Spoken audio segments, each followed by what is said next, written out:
Mr. Marston, I've been hearing about your plans. Have you, Miss McFarland? Yes, from Lee Johnson, to settle here and build a life for yourself. I'm afraid those aren't my plans. See, I already have a life. Well, I had one, and I'm trying to reclaim it. Or maybe what you could say is that I had two, and I'm trying to end one of them so the other can survive. You do so love to talk in riddles, Mr. Marston. Do you do that, I wonder, as a substitute for having anything interesting to say? Probably, Miss McFarland. Oh, call me Bonnie, you fool. Call me Bonnie.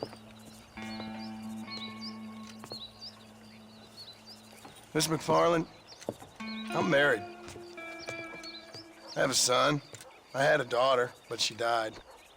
Years before that, I rode in a gang. We robbed banks, trains, held people ransom. We killed people we didn't like. Bill Williamson was in that gang. Now, if I don't capture my former brother-in-arms, great harm will befall my family. Now, I don't suppose any of this is very interesting to you, but I hope it explains why I wasn't so eager to talk about it. No, I do understand. I had no idea. You poor man. Even in this new country, memories don't really fade. My father was an illiterate Scot born on the boat into New York. He never saw his homeland, but to hear him talk about it, you'd imagine he only ever ate haggis and wore a kilt. And he hated the English for what they had done to his great-grandparents that he'd never met. People don't forget. Nothing gets forgiven. That's true, especially when it comes to money. And you know, even now, after all his labors, my father's debts are still terrible. I worry every day about us losing the ranch. It would kill him. My father died when I was 8 years old. His eyes were, well, let's just say he was blinded in a bar fight south of Chicago. My mother died during childbirth. She was a prostitute, and he was her, well, I don't know what he was. So I was sent off to an orphanage and ran away and fell in with a gang. My word. What a difficult life you've lived. The leader of the gang taught me how to read, taught me how to see all that was good in the world. He was a great man in a way. But you killed people. Sure. And I've suffered for it. And that's the life I left, or tried to leave.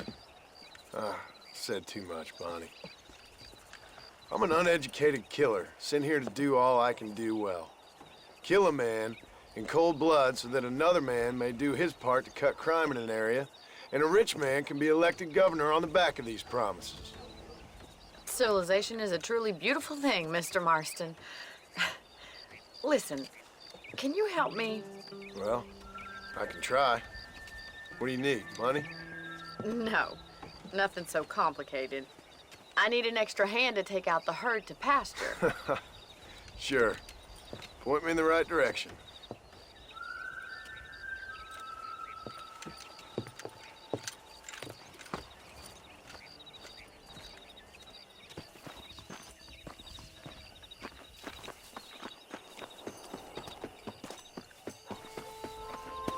Right.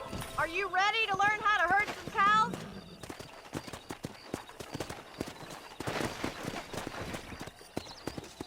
This weather makes a man happy to be Thank you alive. for telling me all that back there.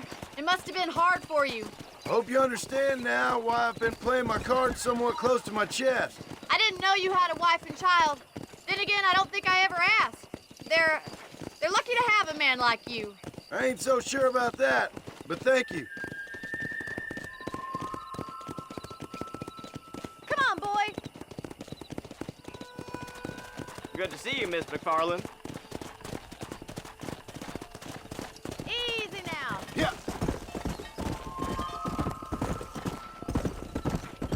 He's got it. Yeah. That's it.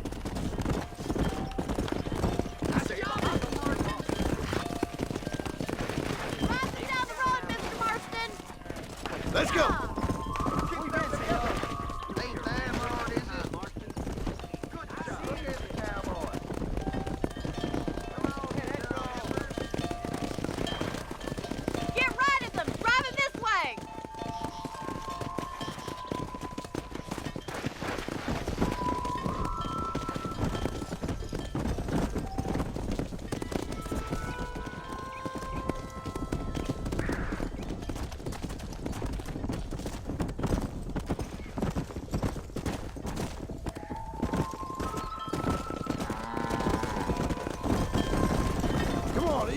Yeah.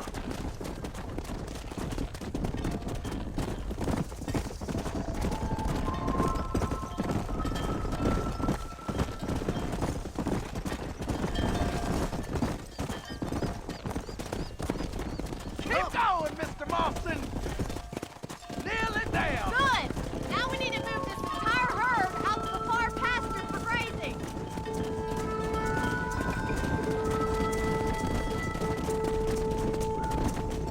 Yeah. Keep sweeping behind them. That way they'll stay together. Keep them tight now. Doing great, Mr. Marston. He's just showing up now. Keep that herd together now. Nearly there, Mr. Marston. Keep it moving. Barney's gonna love this.